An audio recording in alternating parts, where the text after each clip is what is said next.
নমস্কার। আজকের ভিডিওটি ডব্লিউবিসিএস যে নিউ সিলেবাস আগামী 2026 থেকে শুরু হতে চলেছে নিউ সিলেবাস, সেই সিলেবাস সম্পর্কে ডিটেলসে আলোচনা করব। সিলেবাসে কী কী আছে, প্রিলিমিনারি কী আছে, আর মেন এক্সামিনেশনে কী কী আছে দেখে নেব। প্রথমে দেখব প্রিলিমিনারি। প্রিলিমিনারিতে কী থাকবে না, দুটি পেপার থাকবে। একটি থাকছে জেনারেল স্টাডিজ পেপার 1 আর একটি থাকছে general studies paper 2। General studies paper 1 200 মার্কসের থাকবে, সময় থাকবে 2 ঘন্টা, অর্থাৎ 2 ঘন্টার মধ্যে এই 200 নম্বরের প্রশ্নের উত্তর দিতে হবে। আর জেনারেল স্টাডিজ পেপার 2 এটিও সেম থাকবে, 2 ঘন্টায় 200 মার্কস অ্যান্সার দিতে হবে। আচ্ছা, এবার দেখে নেব general studies paper 1। General studies paper 1-এ কী থাকছে? প্রথমে থাকছে ইংলিশ কম্পোজিশন, এখানে থাকছে 20 নম্বরের ইংলিশ কম্পোজিশন থাকবে 20 নম্বর। জেনারেল সায়েন্স থাকছে 20 নম্বর। Current events of national and international importance, current events থেকে থাকছে 20 নম্বর। হিস্ট্রি থাকছে 20 নম্বর। জিওগ্রাফি থাকছে geography of India and West Bengal, এটি থাকছে 20 নম্বর। তারপর থাকছে ইন্ডিয়ান পলিটি অ্যান্ড ইকোনমিক্সের উপরে 20 40 নম্বর এখানে থাকছে। আচ্ছা, ইন্ডিয়ান ন্যাশনাল মুভমেন্ট থেকে থাকছে এখানে 20 নম্বর। তারপরে general issues on environment, ecology, biodiversity and climate change that do not require subject specialization, এখানে এটি 40 নম্বর থাকছে ইএনভিএস থেকে, অ্যাকচুয়ালি এটা ইএনভিএস থেকে থাকছে। আচ্ছা, এই গেল জেনারেল স্টাডিজ পেপার 1। আমরা দেখেছি প্রিলিমিনারিতে দুটি পেপার থাকে, জেনারেল স্টাডিজ পেপার 1 আর পেপার 2। পেপার 1টা দেখে নিলাম, এবার আমরা দেখব পেপার 2-এ কী থাকছে। পেপার 2 থাকছে, প্রথম থাকছে কম্প্রিহেনশন থাকছে, এটি 60 নম্বরের, ঠিক আছে। আর ইন্টারপার্সোনাল স্কিলস ইনক্লুডিং কমিউনিকেশন স্কিলসের উপরে 10 নম্বর এখানে থাকছে। এরপরে থাকছে logical reasoning and analytical ability, ঠিক আছে, রিজনিংয়ের উপর এখানে 35 নম্বর থাকছে। তারপরে একটি দিচ্ছে decision making and problem solving, এটি 30 নম্বর থাকছে। জেনারেল মেন্টাল অ্যাবিলিটি এখানে থাকছে 30 নম্বর। তারপরে থাকছে basic numeracy, numbers and their relations, orders of magnitude etcetera, data interpretation, chart, graphs, tables, data sufficiency, class 10 লেভেলের, এর মধ্যে থাকছে 35 নম্বর। তাহলে এই কটা বিষয়ের উপরে দেখছে জেনারেল স্টাডিজ পার্ট 2, এখানে থাকছে টোটাল 200 নম্বরের। এই হলো প্রিলিমিনারি যে সিলেবাস ফর ডব্লিউবিসিএসের সিলেবাস এখান থেকে থাকছে। আচ্ছা, এরপরে আমরা চলে আসব মেন্স সাবজেক্টে কী থাকবে। মেনে দেখে নেব, মেনে এখানে থাকছে, এখানে total group A B C D 4টি যে গ্রুপ হয়, তার মধ্যে প্রথম এই কটি পেপার 1টা 2টো 3টে 4টে 5টা 6টা 7টা 8টা, এই 8টি পেপার থাকছে। প্রথমে 8টি পেপার থাকবে, এ বি সি ডি 4টি গ্রুপের জন্যই থাকছে, ঠিক আছে। আর তারপরে 2টো পেপার থাকবে, এখানে থাকছে অপশনাল পেপার, 2টো পেপার থাকবে অনলি ফর গ্রুপ এ আর বি। গ্রুপ এ আর বি এর জন্য যারা পরীক্ষা দেবে তাদের জন্য এই 2টো পেপার থাকছে।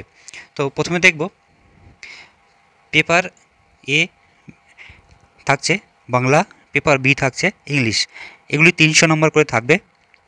এগুলি কম্পালসারি সবার জন্য, কোয়ালিফাইং ইন নেচার, জাস্ট এগুলি কোয়ালিফাই মার্কস পাস করতে হবে, ঠিক আছে। এই 300 নম্বর থাকবে, এর মধ্যে জাস্ট কোয়ালিফাই মার্কস তুলতে হবে। তারপরে থাকছে এই যে পেপার 1 থেকে পেপার 6 পর্যন্ত, এইগুলির ওপরে মেরিট নির্ধারণ হবে। পেপার 1 থাকছে ইংলিশ এসে, 250 মার্কস থাকবে, 3 ঘন্টার পরীক্ষা হবে, ইংলিশ এসের উপরে থাকছে, ঠিক আছে, ডেসক্রিপটিভ। পেপার 2 থাকছে tradition and culture of Bengal, এটিও 250 নম্বর থাকছে, 250 মার্কস, এটিও 3 ঘন্টা সময় থাকবে, tradition and culture of Bengal. Paper 1 English এসে থাকছে, পেপার 2 থাকছে tradition and culture of Bengal থাকছে, পেপার 3 থাকছে জেনারেল স্টাডিজ পেপার 1, এটি 250 নম্বরের, 3 ঘন্টা থাকছে। আচ্ছা, জেনারেল স্টাডিজ পেপার 1 এর মধ্যে কী কী থাকবে আমি পরে আলোচনা করব। তারপরে দেখছি পেপার 4-এ থাকছে জেনারেল স্টাডিজ, পেপার 2 থাকছে এও 250 নম্বর, 3 ঘন্টা। আর পেপার 5 থাকছে জেনারেল স্টাডিজ, পেপার 3 থাকছে 250 নম্বর, 3 ঘন্টা। আর পেপার 4 এটিও জেনারেল স্টাডিজ, পেপার 4 250 নম্বর 3 ঘন্টা। ঠিক আছে, এই গেল টোটাল 8টি বিষয়। এগুলি অবশ্যই ABCD সব গ্রুপের ক্ষেত্রে প্রযোজ্য। তারপরে গ্রুপ থাকছে যেটি থাকছে সেগুলো হলো optional paper. Optional paper 1, optional paper 2, এগুলি 250 নম্বরের প্রশ্ন হবে, 3 ঘন্টা করে টাইম দেওয়া থাকবে। এগুলি only for group A and B। Group A and B এর জন্য সাবজেক্ট যে সাবজেক্ট চুজ করবে সেই সাবজেক্টের উপর পরীক্ষা হবে। আচ্ছা, এবার আসবো যে এখানে ইংলিশ এসে বলেছে, এই যে মেন এক্সামিনেশানে পেপার 1 বেঙ্গলি থাকছে আর পেপার 2 থাকছে ইংলিশ। এটি 300 নম্বরের প্রশ্ন থাকবে। এর মধ্যে থাকছে letter writing, drafting of report,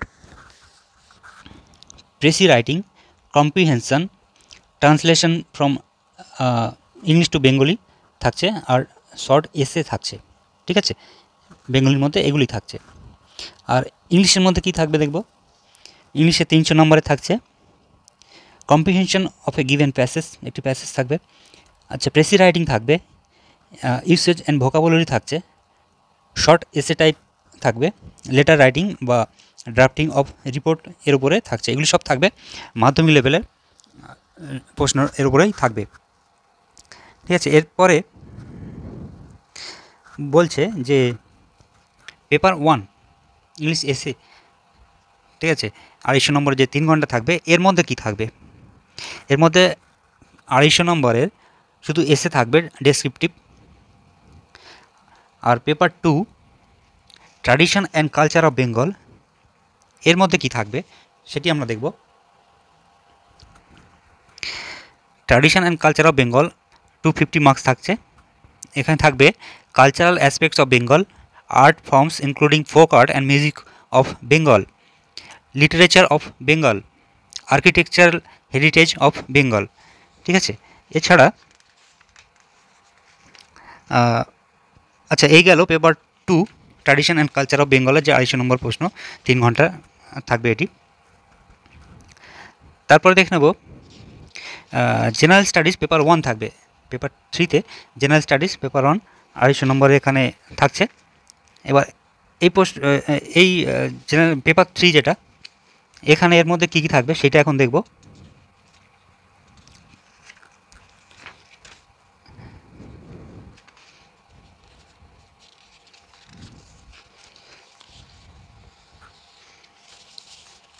আচ্ছা, এখানে দেখব general studies paper 1, Indian history from about the middle of the 18th century until the present significant events. ঠিক আছে, ইন্ডিয়ান হিস্ট্রি থাকছে মিডল থেকে 18th century থেকে প্রেজেন্ট এজ পর্যন্ত ইন্ডিয়ান হিস্ট্রি থাকছে। তারপরে থাকছে দ্য ফ্রিডম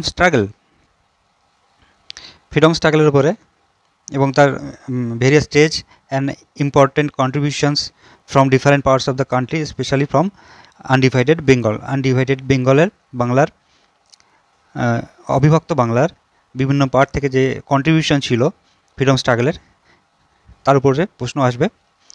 তারপরে থাকবে post independence consideration and recognition within the country. ঠিক আছে, এরপরে থাকছে history of the world history থাকছে। এখানে কখন থেকে 18th century, ওই সময় থেকে ইন্ডাস্ট্রিয়াল রিভলিউশন থেকে, তারপরে world war, colonization, decolonization, political philosophies like communism, capitalism, socialism, their forms and effects on the society এর উপরে থাকছে। এখানে দুটি পার্টে ভাগ আছে, গ্রুপ এ আর গ্রুপ বি। ঠিক আছে, এই গেল ইন্ডিয়ান হিস্ট্রি বলুন আর ওয়ার্ল্ড হিস্ট্রি। তারপরে কি থাকবে, জিওগ্রাফির উপর থাকবে। তারপরে physical geography of India with special reference to West Bengal থাকছে। Salient features of world's physical geography.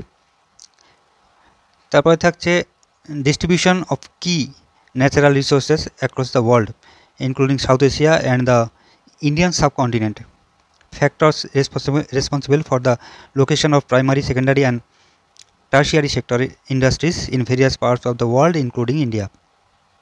আচ্ছা, এরপরে কি থাকছে, important geophysical phenomena such as earthquake, tsunami, volcanic activity, cyclone. Geographical features and their location changes in critical geographical features including water bodies, ice caps and flora and fauna and the effect of such changes.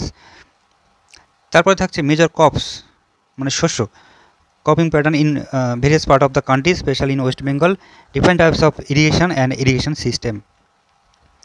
ঠিক আছে, তাহলে এখানে কী কী থাকছে আমরা দেখে নেব। Physical geography of India আর physical geography of world, salient features, আচ্ছা ন্যাচারাল রিসোর্সেস এগুলো থাকছে। তারপরে থাকছে geophysical phenomenon such as earthquake, tsunami এগুলো থাকছে। তারপরে মেজর ক্রপস ইন্ডিয়া, ভারত এবং ওয়েস্ট বেঙ্গলের মেজর ক্রপস অ্যান্ড ইরিগেশন সিস্টেমসের উপরে থাকবে। তারপরে থাকছে conservation, environmental pollution and degradation, environment impact assessment, ozone layer, আচ্ছা এনভায়রনমেন্ট ইভিএসের উপরে এটি থাকছে। আর তারপরে থাকছে ডিজাস্টার অ্যান্ড ডিজাস্টার ম্যানেজমেন্ট, এটি একটি পার্ট যুক্ত হয়েছে, ডিজাস্টার ম্যানেজমেন্টের একটি পার্ট বিসিএসে যুক্ত হয়েছে। আচ্ছা এই গেল general studies paper 1, general studies general studies paper 1, এটি অ্যাকচুয়ালি পেপার 3 পড়ছে। আর জেনারেল স্টাডিজ পেপার 2 যেটি 250 নম্বর থাকে এটি সেটি এবার দেখব। এখানে কি থাকবে, ইন্ডিয়ান কনস্টিটিউশন থাকছে, ঠিক আছে, ইন্ডিয়ান কনস্টিটিউশন থাকবে। প্রথমে গ্রুপ এ আর গ্রুপ বি দুটি করে ভাগ করে দেওয়া আছে। গ্রুপ এ থাকছে 125 নম্বর, গ্রুপ বি থাকবে 125 নম্বর, দুটি করে ভাগ করে আছে। প্রতিটা গ্রুপে general studies 1 group A group B ভাগ আছে, general studies 2 group A group B ভাগ আছে, 125 করে নাম্বার ভাগ করে আছে। গ্রুপ এর মধ্যে থাকছে ইন্ডিয়ান কনস্টিটিউশন এখানে থাকছে। তারপরে functions and responsibilities of union and states, issues challenges, ঠিক আছে, এগুলির উপরে থাকছে। আচ্ছা তারপরে আছে separation of power between various organs, আচ্ছা তারপরে থাকছে পার্লামেন্ট অ্যান্ড স্টেট লেজিসলেচার সিস্টেমের উপরে থাকছে। তারপর থাকবে structure, organisation and function of the executive of the জুডিশিয়ারির ফাংশনের উপরে প্রশ্ন থাকছে এখানে গ্রুপের থেকে। তারপরে দেখে নেব। আচ্ছা তারপরে এখানে আরও আছে salient features of representation of peoples act, appointment of various constitutional post, power, functions, responsibilities এর উপরে থাকছে। Statutory, regulatory and various quasi judicial bodies এর উপর থাকছে। Indian and its neighbourhood relations থাকছে। আচ্ছা এই গেল, এসবগুলো থাকছে। এফেক্ট অফ পলিটিক্যাল পাওয়ার, এগুলো মেনলি পলিটিক্যাল সায়েন্সের এগুলো পার্টগুলো থাকছে এখানে। আচ্ছা তারপরে গ্রুপ বি থাকছে ইন্ডিয়ান ইকোনমি, গ্রুপ এতে পলিটিক্যাল পার্টগুলো থাকছে, গ্রুপ বিতে থাকছে ইকোনমিকের পার্ট এগুলি, ঠিক আছে। টোটাল এখানে যা আছে ইকোনমিক্সের পার্টগুলো গ্রুপ বিতে এখানে দিয়েছে। আচ্ছা তারপরে দেখে নেব। আচ্ছা তারপরে জেনারেল স্টাডিজ পেপার 3 থাকছে, জেনারেল স্টাডিজ 3 নম্বর পেপার থাকছে জেনারেল স্টাডিজ। এটিও গ্রুপ এ গ্রুপ বি ভাগ করা আছে, 150 নম্বর করে এখানে দেওয়া আছে। আচ্ছা সরি, এখানে টাইপিং মিস্টেক আছে এদের, না টাইপিং মিস্টেকই না, গ্রুপ এ 150 নম্বর করা আছে, গ্রুপ বি 100 নম্বর ভাগ আছে। আচ্ছা গ্রুপ এ কি আছে দেখে নেব। Salient features of Indian society, diversity of India, women empowerment, social empowerment, effects of globalization on Indian society, role of NGOs, আচ্ছা linkages between development and spread of extremism, role of media, ঠিক আছে। আর group B থাকছে science and টেকনোলজির উপর থাকছে, achievements of Indians in science and technology থাকছে, awards and honours এর উপরে থাকছে। Total group general studies paper 3 থাকছে। আর জেনারেল স্টাডিজ পেপার 4 কী থাকে দেখে নেব। এথিক্স, ইন্টিগ্রিটি অ্যান্ড অ্যাপটিটিউড থাকছে, নীতি, সততা, যোগ্যতার উপরে। গ্রুপ এ 150 নম্বর, গ্রুপ বি 100 নম্বর। Role of civil servants in a democracy থাকছে। আচ্ছা এগুলো নতুন পার্ট, এগুলো অ্যাড হয়েছে total. Ethics, integrity and aptitude এর উপরে জেনারেল স্টাডিজ পেপার 4 থাকবে।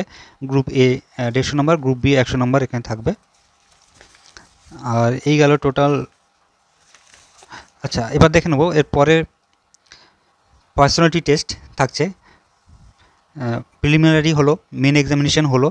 মেন এক্সামিনেশন টোটাল দেখে নিলাম কী কী আছে এখানে। বেঙ্গলি ইংলিশ কম্পালসারি, এগুলি জাস্ট কোয়ালিফাইং ইন নেচার। তারপরে টোটাল এই 6টি সাবজেক্ট এখানে থাকবে। ইংলিশ আছে, traditional culture of Bengal, general studies 1 2 3 4, ঠিক আছে। এরপরে থাকছে অপশনাল পেপার 1 2, এগুলো just for group A B only. যারা গ্রুপ এ বির জন্য পরীক্ষা দেবে তাদের এই দুটি পেপার, সাবজেক্ট যে সাবজেক্ট চুজ করবে সেই সাবজেক্ট অনুযায়ী তাদের পরীক্ষা হবে। তারপরে থাকবে পার্সোনালিটি টেস্ট। এইগুলির ওপর ভিত্তি করে যে মার্কস আসবে, কাট অফ মার্কস আসবে, তার উপরে ভিত্তি করে পার্সোনালিটি টেস্টে ডাক পাবে। সেখানে গ্রুপ এ বিদের জন্য 250 মার্কস, 200 মার্কস থাকবে গ্রুপ এ বির জন্য।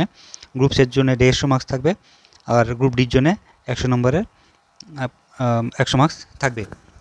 টোটাল মেন এক্সামিনেশন আর পার্সোনাল টেস্ট অ্যাড হয়ে ফাইনাল মেরিট লিস্ট প্রকাশ হবে। তো এই গেল গ্রুপ ডব্লিউবিসিএসের নিউ এক্সাম প্যাটার্ন, যেটি 2026 থেকে চালু হবে। তো যদি ভিডিওটি ভালো লাগে তোমরা অবশ্যই শেয়ার করো সবার সাথে, আর অবশ্যই কমেন্ট করে জানিও যদি কিছু জানার থাকে। ধন্যবাদ।